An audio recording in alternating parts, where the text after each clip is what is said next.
बिस्मिल्लाहिर्रहमानिर्रहीम वसल्लल्लाहु अला नबिय्यिल करीम रब्बिश्रह ली सदरी वयस्सिर ली अमरी वहलुल उक़दतम मिन लिसानी यफ़क़हू क़ौली। The topic for this evening is peace and non-violence in Islam. I can say that Islam is a religion of peace. The very name of Islam has a connotation of peace. You know, the word Islam is derived from silm. Silm is the root word of Islam, and silm means peace. So Islam is a religion of peace. If you take a copy of the Quran and start reading, you will find that almost all the verses of the Quran are related to peace, either directly or indirectly. I know that there are some verses, maybe 24 verses, deal with qital, that is war. But these verses are these verses relate to defensive war. I can say that in Islam, peace is the rule and war is an exception. And that exception is at the time of defense. So in Islam, there is no war other than defensive war. No war other than defensive war. All these wars, which you know these days, like guerrilla war and proxy war and secret war, all these wars are unlawful in Islam. You know, there is a well-established principle in Islam, that is ar-rahilu lil-imam. It means to declare a war is a prerogative of state. So any agency other than state is not allowed to go to war. Now, even in a genuine war, there are some conditions. For example, even in a genuine war, you cannot kill ghair muqatil. You can kill only muqatil, that is combatant and non-combatant. So Islam differentiates between combatant and non-combatant. Islam allows to kill combatant, but not the non-combatant. So when you see that now we are living in an age that is weapons of mass destruction, so I can say that now war is not an option for Muslims, because in such a age you cannot save yourself from killing non-combatant, because now the age is of weapons of mass destructions. So I can say with conviction that now Muslims have no option other than peaceful activism. Now war is not the next option for us. Here this is the yesterday issue of Times of India. Yesterday, that is August 10. In this Times of India issue, there is a news item about Pakistan. One responsible person of Pakistan says in Parliament, he is a member of Parliament, and also he is a member of ruling party. He says that jihad against India and US. Jihad against India and America. When I read this news item, I was bewildered. Why these people talk in terms of jihad? Jihad already, you are doing already jihad. You are busy in jihad. I can say that since long time, all the Muslims are either doing jihad or thinking in terms of jihad, everywhere in the world. So why they say, why they are engaged such like in this news item that he said that no talk but jihad, that is war. No talk but war. Why? When you are doing jihad, when you are doing war, and no result, no positive result, except loss in terms of life, in terms of money, in terms of property. So why there no reassessment? Why no reassessment? Why you are talking in terms of jihad? I can say that the reason is that these people are victim of dichotomous thinking. These people are victim of dichotomous thinking. They know nothing except either do jihad or sit idle. They have no third option. They are victim of dichotomous thinking. They don't know nothing except two positions. Either we fight or we sit idle. I think that here we need ijtihad. Ijtihad shows you the third option.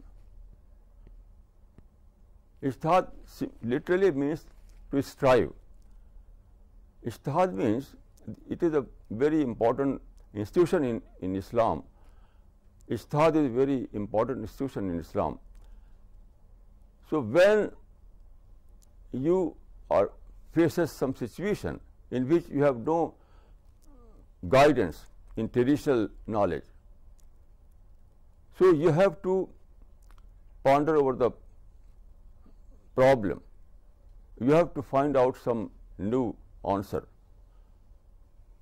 So I can say that without ijtihad, Islam becomes like a pond, a stagnant pond.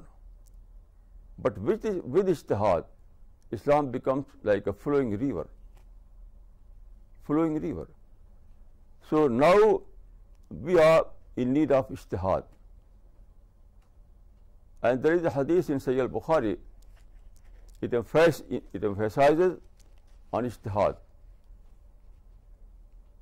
According to this hadith, we have to do ijtihad even by taking the risk of that we may mistake. Hadith says that if your ijtihad is correct, then you will be given double award, double reward. And if your ijtihad is wrong, then you will be given single jihad.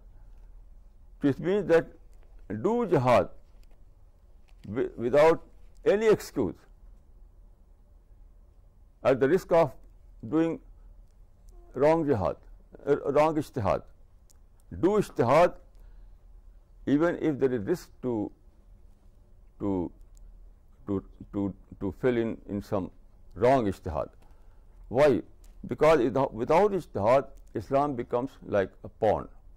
And with ijtihad, Islam becomes like a river. So here, what is ijtihad in present situation?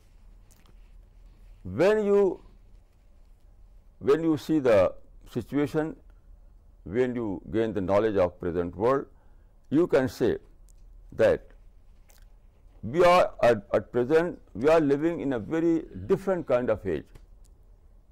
Now we enjoy freedom, now we enjoy communication, now we enjoy institutions, organizations. We are free to organize, we are free to do anything except violence. Present world is a quite different world. Now there is one thing that is not permitted, that is violence. If you save yourself from violence, then you can't do anything. When I visited America, I found that there is a Muslim group. They openly say that we will establish Khilafat in America. They say that California is California.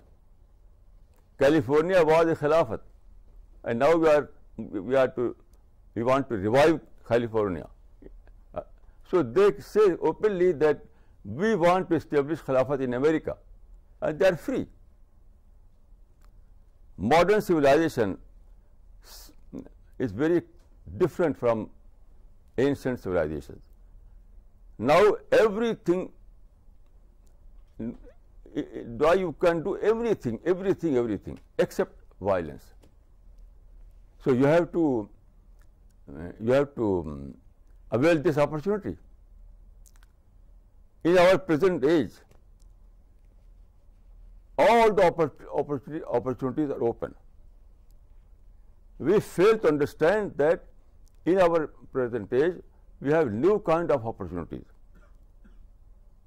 So these people who are doing war and fighting, they don't know that we are living in an age of opportunities. In olden times, there was just persecution. There was kingship. There was no freedom. But now we are living in an age of democracy, in an age of freedom, in an age of United Nations. So why you are engaged in fighting? You must opt for peaceful activism. So now people's mind are not very clear about peace. What is peace? Scholars generally define peace as absence of war. Absence of war. Technically, it is a correct definition.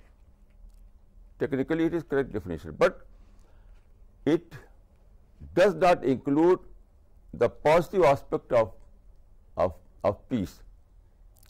Because where there is peace, there are opportunities. If you say that light means absence of darkness, so technically this definition is correct. But you know, where there is light, there are opportunities.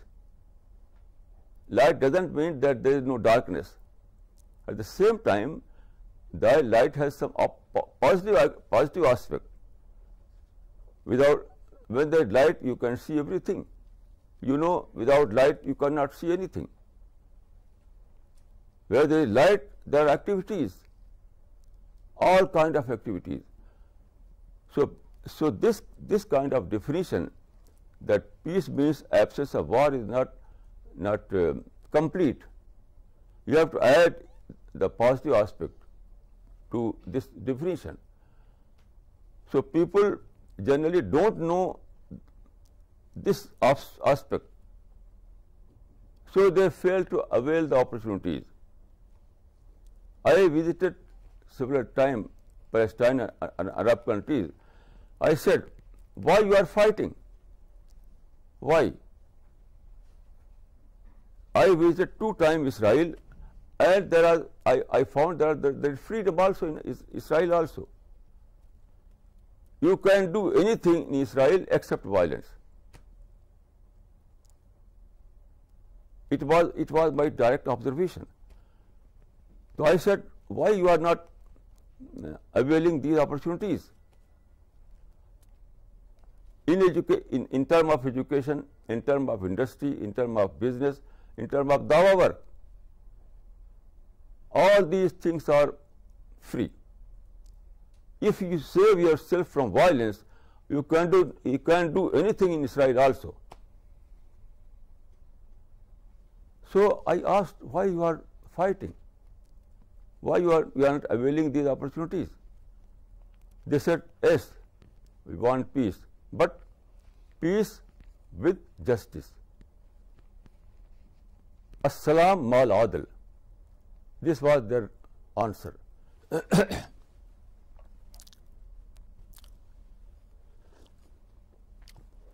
Peace with justice. I can say that this is a result of confusion. You know, peace, justice is not a part of peace. Justice is not a part of peace. Justice gives you opportunities. Peace gives you opportunities. Peace opens the door of opportunities. Then, by availing those opportunities, you can achieve justice. So it is great confusion. These people think that first of all give us justice, then we will accept your peace. It is impossible. It is unnatural. You see, the Prophet of Islam, in life of Prophet of Islam, there was an agreement which is called Hudaybiyah agreement, well-known agreement. If you read the provision of this agreement, you will find that this agreement was completely on the conditions of other party, the opposite party. Opposite party was not ready to accept any condition given by the Prophet of Islam. But Prophet of Islam accepted their conditions and he entered into the Hudaybiyah agreement. Why? Because Hudaybiyah agreement, although it was finalized according to their conditions, but Hudaybiyah agreement gave peace to the Prophet of Islam. Hudaybiyah agreement established peace among the both parties, among Muslims and non-Muslims. So after this agreement, there was revelation in the Quran that inna fatana laka fatham mubina. We gave you clear victory. Now, what was that victory? What was that victory? That victory was in terms of opportunity, not in terms of justice. Quran says that inna fatana laka fatham mubina. In Hudaybiyah agreement is a clear victory for you. But there was no victory in terms of justice. No. What was achieved by Muslims was only in terms of opportunity. Opportunity of interaction, opportunity of dialogue, opportunity of dawah work, opportunity of all kinds of activities except war. So Prophet accepted this agreement and the result was miraculous. Within 2 years, the Prophet was victorious. So it is very important to know that peace is a great boon for any society. You know, our modern mind believes that freedom is summum bonum. freedom is summum bonum, but I don't think so. Freedom is not summum bonum, because freedom is not absolute good. Not absolute good. You know, unlimited freedom becomes anarchy. Unlimited freedom becomes anarchy. So one scholar, one American scholar has published a book. He says in this book, we can't afford freedom. We can't afford freedom. That is, we can't afford unlimited freedom. So he says that only limited freedom is good. Unlimited freedom is not good. But there is no limitation in peace. Peace has no limitations. So peace is summum bonum and not freedom. It is by conviction that peace is the summum bonum and freedom is not summum bonum. So we have to know the importance of peace, the value of peace. Now I want to give you some references. The Prophet of Islam has said that to his companions when he was in Makkah. This hadith you can see in An-Nasai. An-Nasai is one of very well-known hadith book. The Prophet of Islam has said to his companions, "Inni umirtu bil-'afw, fala tuqatilun al-qawm." Inni umirtu bil-'afw, fala tuqatilun al-qawm. It means that God has commanded me forgiveness. God has commanded me forgiveness. So, God has commanded me forgiveness. So, do not make war upon people. So, do not make war upon people. What it means? It means that we have to avoid all those atrocities. We have to avoid all those unpleasant situations. We have to avoid all those harmful activities from the other party. Why? Because to establish normalcy, to establish normal situation. Where there is normalcy, there are all kind of constructive activities. So Prophet said that we will establish peace at any cost. At any cost. War is not our option. Only option is peace. Then you know, the Prophet of Islam has said, "La tatamannaw laqal aduwwi, wasalullah al-afiyah."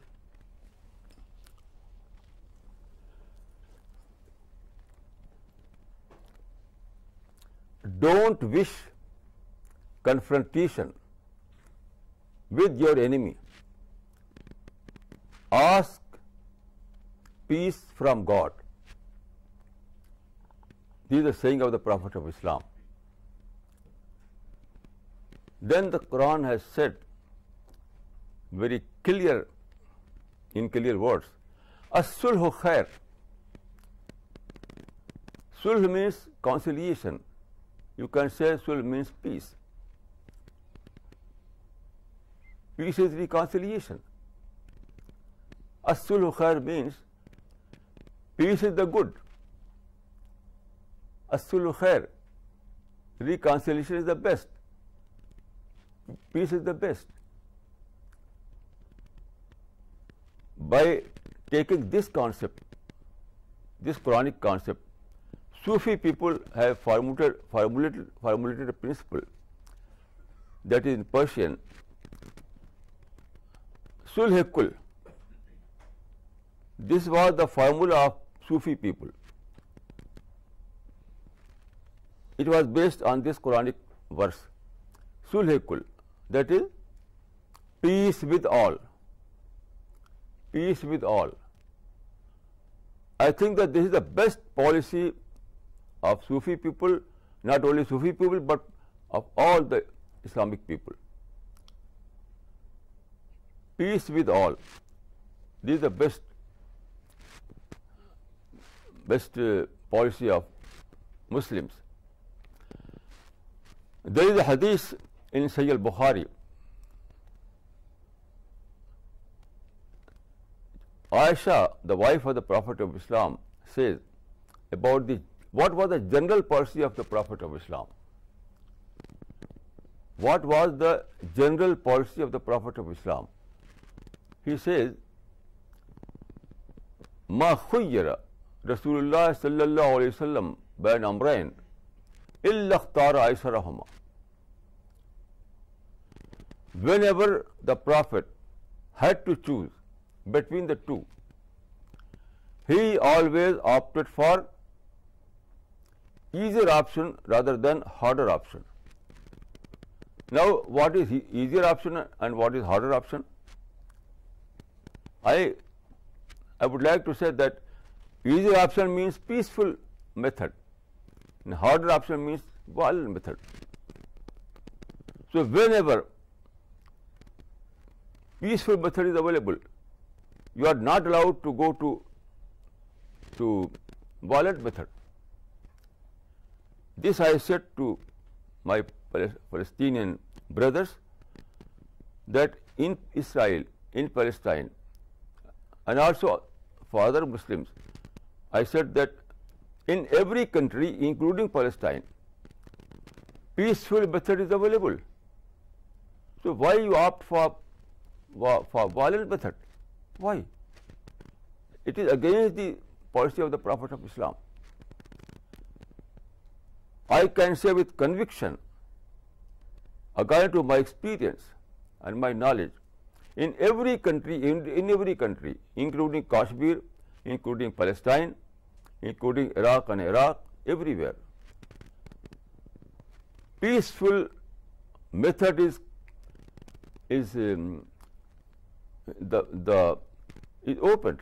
open for all. Peaceful method is open for all. So why you opt for violent method? It is against the policy of the Prophet of Islam. The Prophet of Islam has said, Inna Allah yu'ti al-rifq ma la yu'ti al-unf. God grants to non-violence what He does not grant to violence. It is very clear. When peaceful method is open, then you are not allowed to opt for violent method. They are not good for you. Now, everywhere Muslims are engaged in violent method, and they are losing.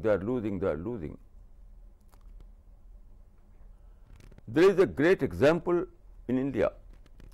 I can say that it was God's blessing that God gave a demonstration of effectiveness of peaceful method in India. I think the Gandhi was a demonstration. Gandhi opted for non-violent method, for peaceful method, and he was successful. So it was like a demonstration that even in present age, peaceful method is far more effective than the violent method. So Gandhi was a demonstration by God to open the eyes of Muslims. Here you can see that peaceful method was far more effective than the violent method. You know, our freedom struggle started in 1857. Our freedom struggle started in 1857, and it was a failure, completely failure. That Gandhi came and he became the leader of the freedom struggle in 1919, and you know, he opted for non-violent method, and he was success, completely success. So this is a demonstration. We may take lesson from Gandhian experience. This is a very interesting story. When Gandhi declared that we will follow the peaceful method or non-violent method or ahimsa, so it is said that some British officer was bewildered what to do. So he sent a telegram to his secretariat. In this telegram, he said that kindly wire instructions how to kill a tiger non-violently. It means that peaceful method is so effective that you can overpower other party although he has gun and bomb. At that time, Britishers were having gun and bomb. In terms of arms, they were strong, very, very strong. In terms of arms, Britishers were very, very strong, but they failed, and Gandhi was successful. So I think that Muslims must opt for peaceful method. There is no other option. Generally, people don't know the changes, don't know the present world. Although there is a hadith that an yakuna basiram bi zamanihi. Mu'min is one who knows the situation of his time. So I can say that we are living in an age that is completely a different age. Scientific revolution, industrial revolution has changed everything. Everything. Now, you know, now, for example, during kingship, everything was in the hand of political ruler. King was master of all things. At that time, that was an agricultural period, and everything was in the hand of king. But now, everything is now decentralized. Now there is no king. At present, state is simply source of administration. All other things are in the hand of non-political fields. For example, you see, I can say that in this age you can build an empire of your own.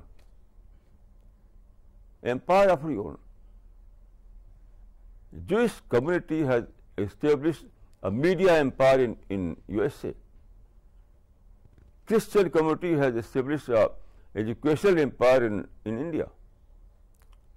Parsi community has established an industrial empire in India. Although they are not government, they have no political power. So Muslims can establish a Dawa empire, a non-political empire in India, everywhere in the world. So why you are fighting? Why this fighting?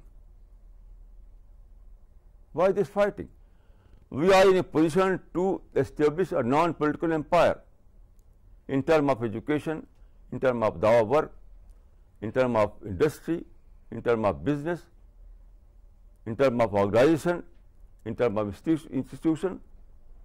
So we are in a position to establish a non-political empire. So why fighting? Why you are fighting? So I am great believer of peace, power of peace. I am a great believer of power of peace. And then there is a very clear example in Japan. You know, before Second World War, Japan was a fighting nation.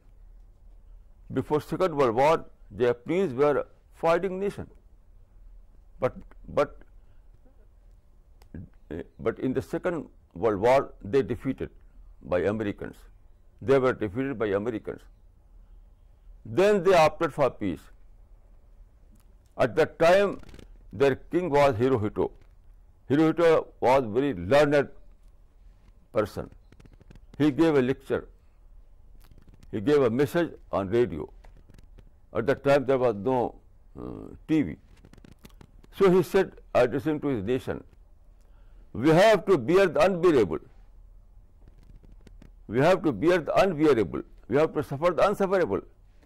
Why? It means that at that time, Americans have dropped 2 bombs. They destroyed our cities. So it was a great loss. It was against our dignity, our national dignity. So we suffered a lot. We have suffered a lot. But he said that one field is open. Although we have defeated military in the field of military, in field of fighting, in field of war, but one field is still open. That is peaceful activism. In terms of education, in terms of industry. So they abandoned war. They accepted American hegemony, American supremacy, and there was a break-in. Within 30 years, Japan emerged as a economic superpower. This was a break-in of peaceful activism. It was this that mentioned in the hadith in these words, as I have said earlier, Inna Allah yu'ti al-rifq mata yu'ti al-mala. Inna Allah yu'ti al-rifq mata yu'ti al-unf. God grants to non-violence what He does not grant to violence. It means that God grants to peace what He does not grant to violence. If you opt for peaceful method, you will be success. So power of success was emphasized by the Prophet of Islam in these words. Power of success. We must know the present situation. We must know the changes in our world. And we have to reassess the whole situation. Now the time is for reassessment. We have to reassess the whole things. And according to my assessment, first of all, we have to abandon all kind of violence, all kind of hate. We have to abandon hate. Hate generates violence. Where there is hate, there is violence. So the Prophet Jesus Christ has rightly said that love your enemy. These are also Islamic formula. The Prophet Jesus Christ has said in during those days Romans were rulers of Palestine. So he said that give to Caesar what is due to Caesar, and give to God what is due to God. Some Muslims say that it is not Islam. Islam believes in jihad. and Christian formula is based on submission. But it is wrong. This is also Islamic formula. You know, the Prophet of Islam has said, this you can read in Sahih al-Bukhari, Addu ilayhim haqqahum wasalullah haqqakum. The same was advised by the Prophet of Islam. Addu ilayhim haqqahum wasalullah haqqakum. It means that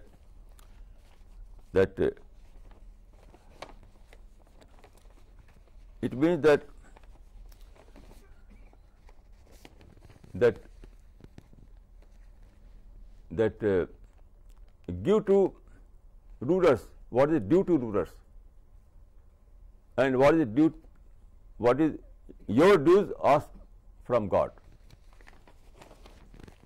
The same formula was given by the Quran, by the Prophet of Islam. Addu ilayhim haqqahum wasalullah haqqakum. The right translation is this, that pay their dues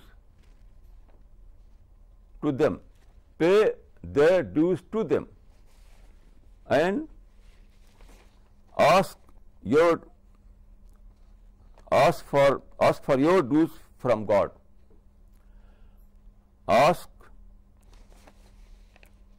Pay their dues to them and ask for your dues from God. उनका जो हक है वो उनको दो, तुम्हारा जो हक है वो खुदा से मांगो. Both formulas are similar.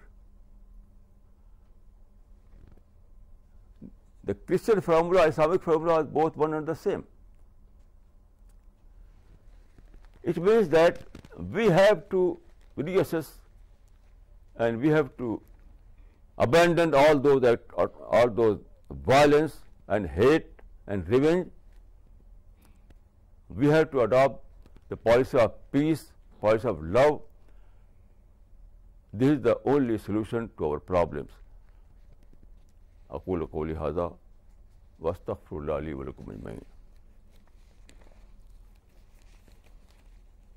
Iraqis and many more displaced. How can peace be restored there?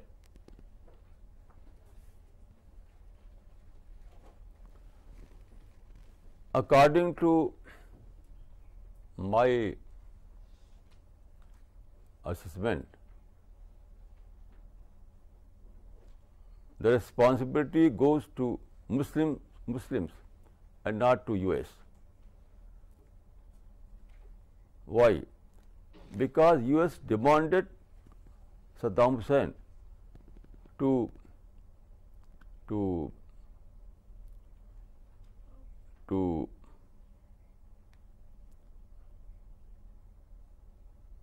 leave the seat. This was his demand. Saddam Hussein was ruler at that time. They said that you are not a democratic ruler, so you have to abandon your seat. Although it was not justified, I don't say that US was justified for this demand. But there is a reference in the Quran about Queen Saba. The same was demanded by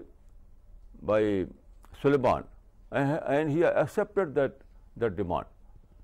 So I can say that Saddam Hussein, it was good for Saddam Hussein to abandon the seat, and at that time he was owner of eight palaces in Iraq, 8 great palaces, huge palaces.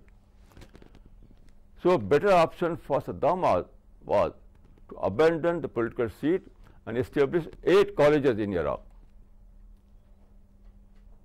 8 colleges.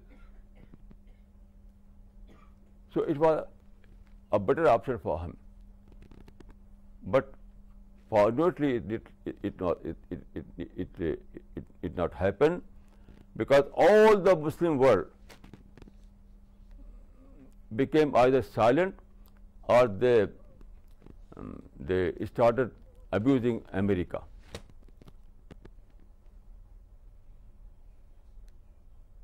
But according to that reference, which I find in Quran, with the reference of Sulaiman and Saba, I can say that this was the best option for Saddam Hussein. This question is from Ms. Nigar. Maulana, taking a quick survey, most of the Muslim countries today have no peace. Each day is marked by an untoward incident. Don't you think the root cause of this is America's hegemony? No, not at all. It is due to Muslims' backwardness in terms of modern education, in terms of modern thought. The greatest shortcoming of Muslims is that they are living in modern age, but they don't know what is the modern age. It is this backwardness, intellectual backwardness, that is the reason of all those things. This question is from Mr. Yoginder Sikand. As you have pointed out, Islam does allow for violence or war in self-defense. Given this, in the face of American aggression, as in Iraq and Afghanistan, or Israeli oppression in Palestine, do you think it is legitimate for Muslims to take to violence in self-defense? Especially so, since the other side does not seem at all serious in engaging in peaceful negotiation. Yes, there is another condition.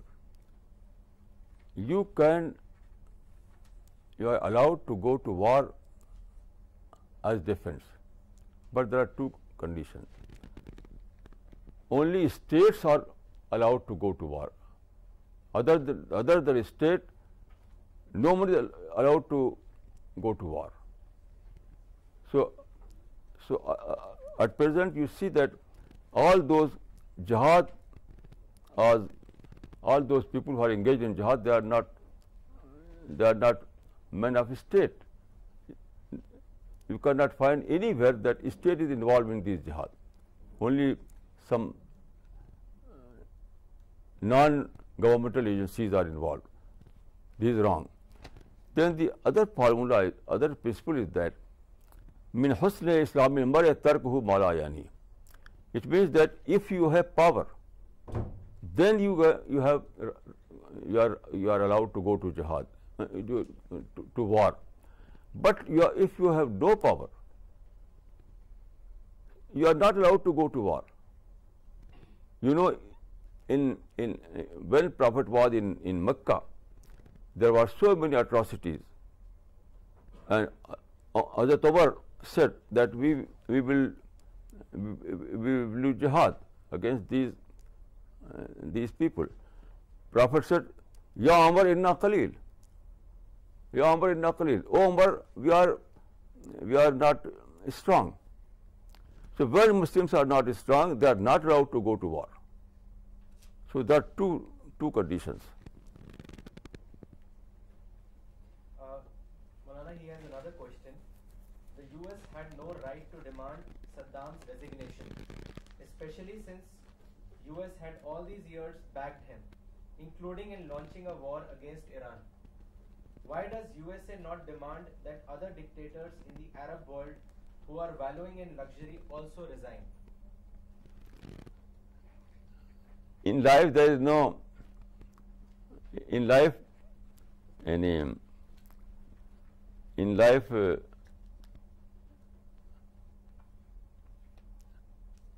you know, there is a saying, politics is out of the possible. So you have to be realist. If you see right or wrong, then it is not a good thinking. In life, seldom you can find right. Mostly you have to accept the wrong because you have no power. So I think that in life the option is not between right or wrong. The option is between lesser evil and greater evil. It is an Islamic formula that in life there is no option between right or wrong, but the real option is between what is possible and what is impossible. Prophet himself accepted this formula several times. This question is from Ms. Jamuna Rangachari. The concept of brotherhood in Islam is confused to mean non-inclusion of others, particularly kafirs, those who do not belong for the Semitic religion. How can this be resolved? It is a misunderstanding. At present, Muslims think that all those who are not Muslim, they are kafirs. This is wrong. They are insan, they are human being. This kind of belief is completely wrong. That all those people who are not Muslim, they are kafir. It is wrong. All those people who are not Muslims, they are insan, they are human being. There is a very good example in Sahih al-Bukhari that once Prophet of Islam stood up in respect of a Jew. So one of his companions said that he was a non-Muslim. Prophet said, "Alaysat nafsan?" Was he not a human being? So here you can see that Prophet of Islam discovered a commonality between himself and that Jew. So everyone who is not a Muslim, he is an insan, he is a human being. This concept is completely wrong, that they are kafir. This question is from Maulana Zakwan. What is Darul Harb, Darul Kufr and Darul Islam? Please explain. This is also an un-Islamic idea. You cannot find in Quran and Hadith these terms. These terms were coined during Abbasid period. I can say that these concepts were wrong. These people divided the world into two parts, Darul Islam and Darul Harb. Those countries are that land which was occupied by Muslims, that was Darul Islam. And those countries are those land that was not occupied by Muslims, that was Darul Harb. Darul Harb means potentially at war. This kind of thinking is quite wrong. Quite wrong. I can say that when the Prophet of Islam was in Mecca, at that time, Mecca was in this sense Darul Harb, but Prophet Islam never said that it is Darul Harb. And when Prophet Islam migrated and settled in Medina, Medina became Darul Islam in modern term, but he never said that Medina is Darul Islam. So this term was not used by the Prophet of Islam. These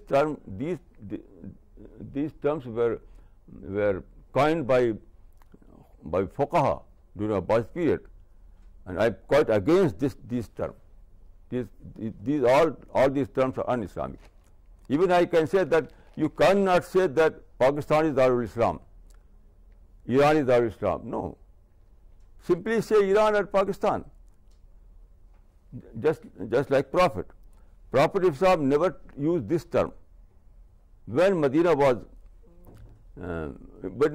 he was able to establish a state, he never said that Medina is Darul Islam or Jamhur-e Medina, Islami Jamhur-e Medina. Never said he.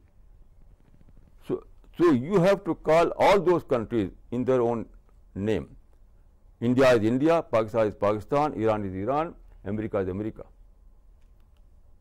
So these terms are completely wrong, un-Islamic.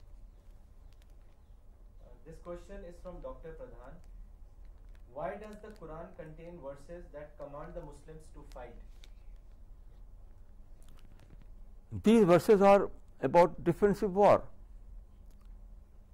Defensive war is genuine war according to all all religions and all systems and all philosophies. But only state can declare a war. Other than state, no one has right to declare a war. So those people who have organized some Jamaat and they are doing jihad, that is wrong. That is un-Islamic. This question is from Dr. Parvez. Isn't it true that at present violence can be triggered only by the educated means? If Muslims are backward, then how can they be responsible for non-violence in the world? I'm not saying that you can finish violence by education. I'm not saying like this. But if you analyze the situation of Muslims, you will find that the greatest shortcoming of Muslims is that they are backward in education.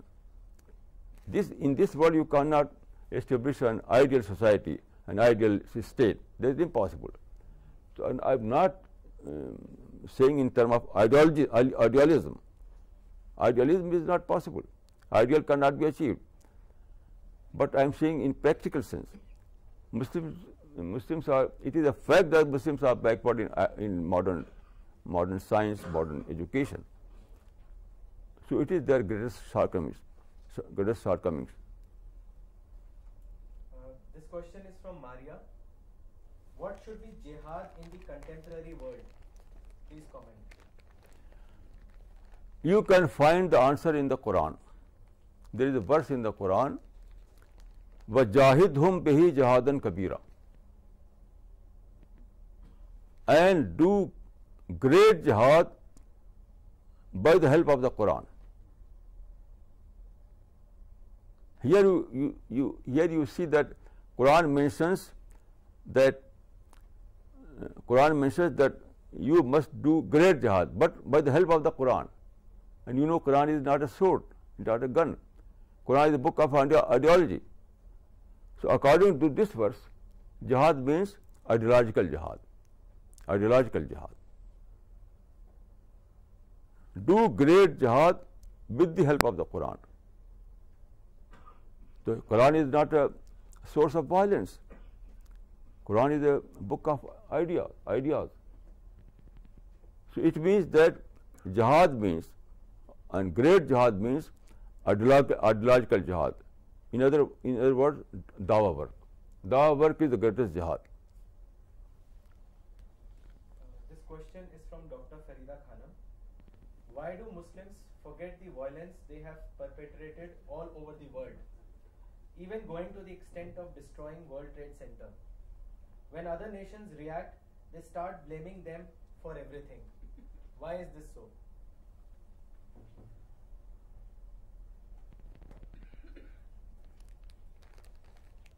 According to my analysis, the reason is the reason lies in their backwardness in education.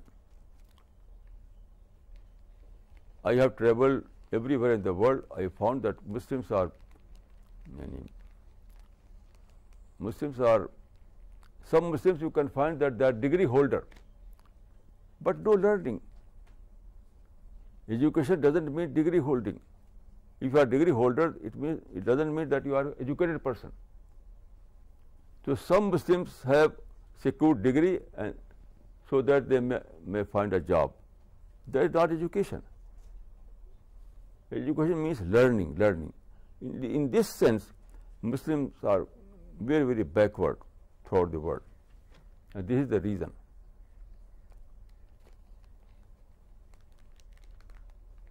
This question is from Adnan.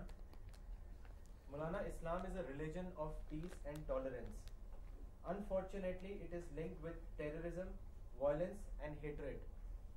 Why and who is responsible for all this?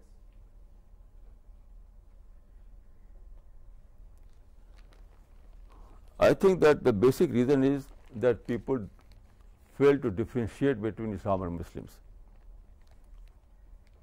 The only formula to right thinking is that you must differentiate between Islam and Muslims. You have to judge Muslims in the light of Islamic teachings and not vice versa. This is the main formula. This question is from Anzar. Can you tell us what is the literal meaning of jihad? Jihad literally means to strive, to struggle. In Urdu, कोशिश करना. Jihad has nothing to do with fighting. Quran uses two different words, jihad and qital. Qital means war. Qital means defensive war. And jihad means peaceful struggle. وَجَاهِدْهُمْ بِهِ جِهَادًا كَبِيرًا. I believe that jihad means peaceful struggle. Qital means war, but war in the situation of defense. Other than defense, there is no war in Islam. This question is from Bhav Chawla. Is war mostly a result of fear? How effective is the advocacy of peace in the allowed presence of a gunman carrying a weapon of mass destruction?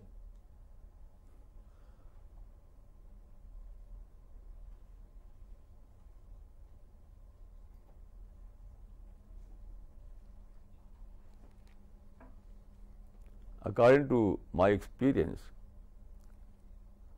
one most important thing is that you must know that in this world you cannot establish ideal society, an ideal state. You cannot build a world where there is no problem. I'm not saying that we can establish an utopian world, there is no problem. Problem was there. Problem is part of life. I face problems every day. But the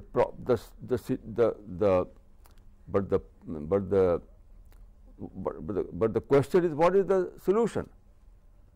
Solution is demonstrated by nature itself in form of rose plant. In rose plant, you see that there are thorns, but at the same time there are flowers. So thorns are part of life. You have to face thorns. You have to face problems. So my formula is that, this formula is according to the Quran, that avoid the problem and avail the opportunities. Avoid the thorns and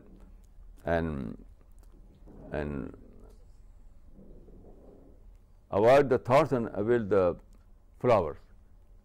So there is no other option. You cannot remove thorns. You cannot remove problems. Because God Almighty has created this world as a testing ground. Due to this plan, God has given freedom to all mankind. And where there is freedom, there is misuse of freedom also. So all these problems are due to misuse of freedom. So anyone who wants to live in an ideal world, he must wait for Akhirah. Only in the world hereafter you can paradise. Paradise is an ideal world. So one who is a deserving candidate for paradise, he may find in paradise an ideal state. In this world it is not possible. This question is from Anwar Hussain. Can we achieve peace without entering into some kind of politics or political structure of any place? Yes, it is possible. You can avoid politics and you can enjoy peace. Just like myself, I always avoid politics, and at the same time I am enjoying peace of mind. It is quite possible. This question is from Ramesh. Why did Prophet Muhammad take up arms and Christ did not? You know, there is a verse, there is a saying by the Prophet himself, by Jesus Christ himself in New Testament.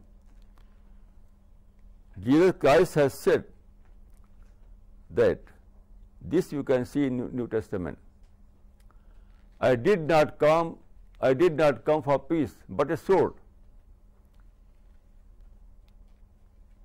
I did not come for a peace, but a sword. So sword was not used by Jesus Christ, is correct. But you cannot say that it was haram in his Sharia. Prophet of Islam used sword as a defense. Other than defense, sword is not allowed in Islam, or any religion. In any religion, I believe that all the religions were one and the same. La nafarraqu bayna ahadin min rusuli. All those religions that were revealed by God were one and the same. The only difference is that Islam is a greatly preserved religion. In other religions you can find something preserved and something mixed. This is the only difference. Otherwise, every religion was originally one and the same. Originally one and the same. So I think that sword was not used by Jesus Christ is correct, but it was included in his list also. So he said that I did not come for peace but a sword. So it was not out of his list. We'll end the session now. Thank you very much. Please join us putting outside the hall. We have some more questions. You can probably take a